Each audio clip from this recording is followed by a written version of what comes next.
का जैसा कि हमारी कमेटी ने तय की थी कि हर साल हर रविवार को संवाद कार्यक्रम रखा जाएगा। तो संवाद की इसी कड़ी में आज का विषय है यूक्रेन विवाद और विश्व राजनीति पर इसका क्या प्रभाव है और भारत के इस पर सही मत क्या होनी चाहिए। तो यूक्रेन विवाद समझने से पहले हम यूक्रेन की भौगोलिक दशा की खाका खींचना चाहेंगे। जैसा कि यूक्रेन के उत्तर में बेलारूस है, पश्चिम में रसिया है और पूरब में रसिया है और पश्चिम में यूरोपियन कंट्री है। तो इसके बाद हम आते हैं यूक्रेन विवाद पर। आखिर ये यूक्रेन विवाद क्या हुआ। तो यूक्रेन विवाद समझने से पहले हम इसके ऐतिहासिक पृष्ठभूमि पे जाते हैं। तो 1917 से पहले सोवियत जो एम्पायर था, तो रूस और ये यूक्रेन दोनों सोवियत एम्पायर के ही रीजनल क्षेत्र थे या फिर दोनों एक ही एम्पायर के सदस्य थे। तो 1917 की क्रांति के बाद, रूसी क्रांति के बाद क्या हुआ, दोनों स्वतंत्र हो गए। लेकिन ये स्वतंत्रता ज्यादा दिन तक रही नहीं, मात्र 3 साल तक रही। उसके बाद रसिया फिर सोवियत संघ एक हो गया, तो यूक्रेन उसी में जाके सम्मिलित हो गया। फिर क्या हुआ, 1991 में सोवियत संघ का जब विखंडन हुआ, जिसमें 15 देश सब बटे, तो उसमें तब यूक्रेन जाके स्वतंत्र रूप से राष्ट्र बना। तो स्वतंत्र रूप से राष्ट्र बन गया, लेकिन यूक्रेन को कहीं ना कहीं ये डर हमेशा सता रहा था कि कहीं हम रसिया आक्रमण कर दे तो हम क्या करेंगे। तो इसी आक्रमण के डर के चलते यूक्रेन चाह रहा था हमें कोई बड़ी कंट्री का साथ मिल जाए। तो यूरोपियन यूनियन का उन्होंने सहारा लिया। जो यूरोपियन यूनियन के सदस्य मतलब उनको मिल गए।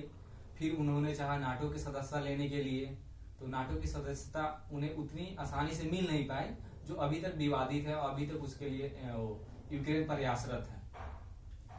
तो अब चाहते हैं कि यूक्रेन नाटो की सदस्यता क्यों लेना चाहता है, नहीं क्यों यूक्रेन की नाटो की सदस्यता लेने से रसिया खफा क्यों है।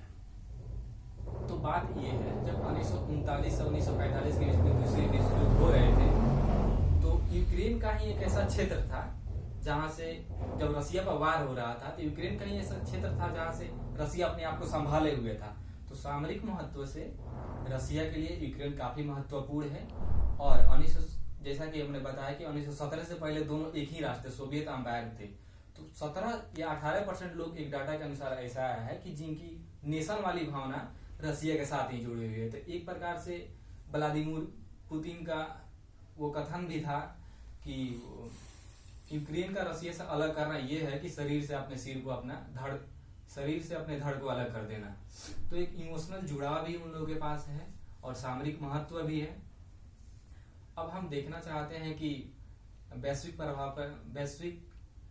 में इसका क्या प्रभाव पड़ता है, वैश्विक राजनीति में इसका क्या प्रभाव पड़ता है। जैसे कि अमेरिका है, अमेरिका यूक्रेन को एक बफर जोन की तरह यूज करना चाहता है, ताकि कोई भी पश्चिमी कंट्री आए और यूएसएसआर को एक्सपेंशन को रोकें, यूएसएसआर के जो बढ़ती विस्तारवादी नीति है उसको रोकें। और ये वैश्विक राजनीति पे मतलब एक ये भी प्रभाव पड़ सकता है कि हमने देखा कि 1939 से 45 के बीच जब द्वितीय विश्व युद्ध हुए, उसके बाद कोई भी युद्ध में यूरोप की कोई भागीदारी नहीं रही, यूरोप की किसी भी कंट्री की कोई भागीदारी नहीं रही। तो अभी हम 2022 में देख रहे हैं कि यूरोप की कंट्री की भागीदारी हो रही है। तो कहीं ना कहीं की ये तृतीय विश्व युद्ध की सुगबुगाहट है।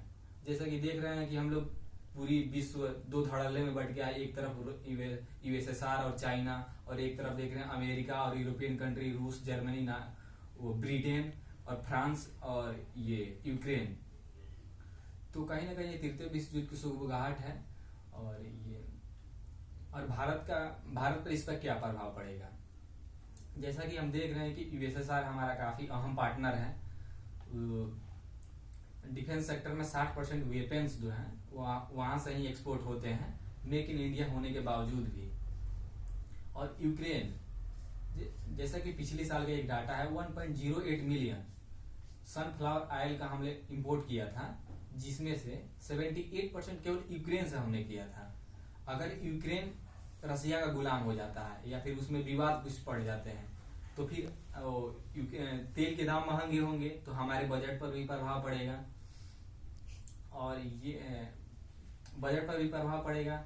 और आजकल पूरा वैश्विक ग्लोबल इतना हो गया है कि दूरियां मायने नहीं रखती। भले ही यूक्रेन हमसे 4000 किलोमीटर दूर हो, लेकिन लेकिन लेकिन यमन के किसी देश पर अगर बम फूटता है तो यहाँ के दिल्ली के पेट्रोल पंप, दिल्ली का में पेट्रोल महंगे हो जाते हैं।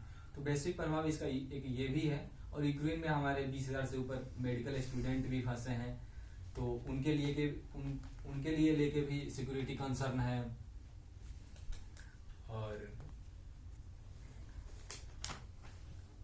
भारत आगे की राह क्या होनी चाहिए?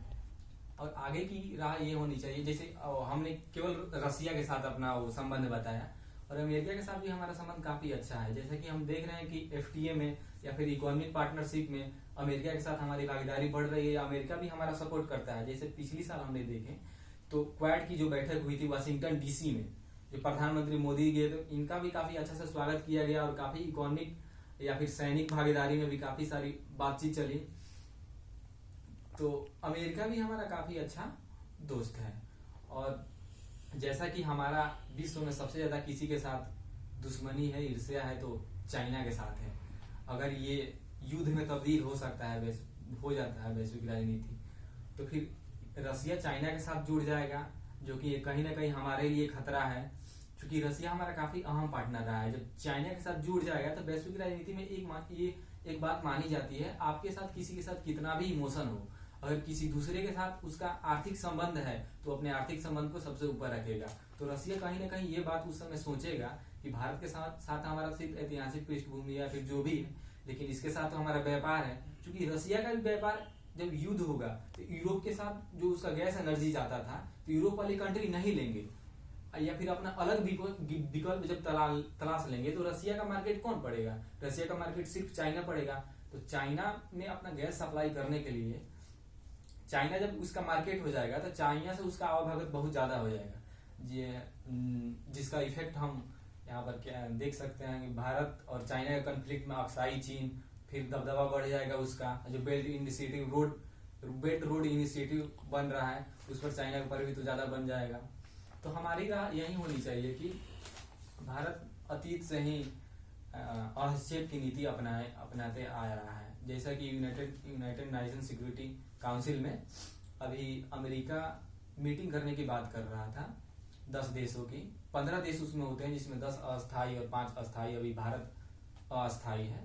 तो मीटिंग करने की बात कर रहा था, तो इंडिया ने अभी उसको मतलब डिनाई किया है, मीटिंग में भाग ना लेने की बात कही है, जिससे अमेरिका नहीं, रसिया ने इसकी काफी सराहना की है और ये बोला है कि आपने काफी अपनी परंपरा को निभाया है कि चेक एंड बैलेंस की नीति अपने अपनाई है। तो भारत का स्टैंड हस्तक्षेप की नीति ही होनी चाहिए जब तक कुछ ना बिगड़े। और बाकी आगे देखते हैं, जैसे परिदृश्य बदलेगा भारत के विचार भी बदलेंगे और उस हिसाब से नीतियां तय होंगी।